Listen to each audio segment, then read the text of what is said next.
Ditantang bongkar aib Indra Bekti, Ibu Aldila Jelita ungkap alasan masih tutup mulut hingga kini. Ibu Aldila Jelita, Marjam Abdurrahman ditantang bongkar aib presenter Indra Bekti oleh putrinya sendiri. Tantangan itu disampaikan oleh Aldila Jelita setelah Marjam mengutarakan ketidaksetujuannya pada sang putri yang memilih rujuk dengan Indra Bekti. Diakui Marjam, dirinya bisa saja membongkar aib pria yang akrab disapa Bekti itu saat ini. Namun ia memilih menahan sampai saat ini karena masih memikirkan nasib dua cucunya. Ia takut rahasia itu nantinya akan membebani hidup kedua anak Dila dan Bekti. Aku bisa buka rahasiamu aib, nggak masalah. Kamu bisa bilang itu, ucap Marjam saat menirukan percakapan dengan Dila. Dia menantang aku. Anak menantang orang tua, tambahnya, dikutip dari YouTube Intense Investigasi, Minggu tanggal 27 Agustus tahun 2023. Meski tidak sekarang aib itu diketahui publik, Marjam yakin waktu akan menunjukkan semuanya. Tenang saja, waktu yang akan menunjukkan terangnya. Sekarang pun kalau saya bilang terjadi, pasti bisa terjadi. Tapi saya masih memandang dua makhluk kecil, sang cucu, sambungnya. Dalam video yang sama, Marjam sekaligus tegas menyampaikan dugaan Dila terpengaruh sihir hingga mau kembali rujuk dengan Bekti. Dugaan tersebut ia dapatkan lewat perasaan batinnya sebagai seorang ibu. Pun ia juga menilai ada perubahan karakter pada diri Dila. Tahu lewat feeling.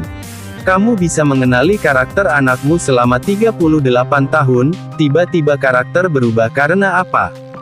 Jelasnya. Marjam sampai merasa heran sudah tidak pernah disapa saat berpapasan dengan Dila. Ia menyebut seolah dirinya tak pernah lagi terlihat bagi Dila. Di satu waktu, ketika ketemu saya kayak nggak kenal, dianggapnya robot atau saya tidak kelihatan, ungkapnya. Disampaikan Marjam, perubahan sikap putrinya itu disadarinya setelah bercerai dengan Bekti. Waktu setelah cerai, tegasnya. Untuk diketahui, kini Indra Bekti dan Aldila Jelita dikabarkan sudah kembali rujuk, setelah 4 bulan lebih cerai. Sementara keduanya sempat diputus bercerai oleh Pengadilan Agama Jakarta Selatan pada tanggal 17 April lalu. Marah tahu Bekti dan Dila rujuk. Dalam kesempatan yang sama, Marjam mengaku diberitahu langsung oleh Dila soal keputusan rujuk.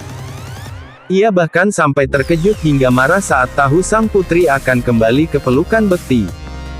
Lantaran, dirinya menilai kesalahan yang dibuat Bekti itu sudah fatal dan tidak bisa diperbaiki lagi. Saya syok. Dila sudah sampaikan waktu sebulan dia bercerai terus bilang, "Mami aku mau kembali rujuk." Saya bilang, "What?" Lanjutnya. Marah dong, karena ini kesalahan yang Bekti dibikin udah fatal, udah nggak bisa diperbaiki, terang Marjam. Meski tak secara rinci mengungkapkan kesalahan fatal Bekti, Marjam hanya menyebut hal itu masih diulang. Pun disebutkan, Bekti sudah menerima azab dari Tuhan pada tahun lalu akibat kesalahannya. Udah pernah terjadi di tahun 2016 sekarang diulang lagi. Dan udah diazab sama Allah tahun kemarin itu, waktu Desember, waktu dia ulang tahun, jelasnya.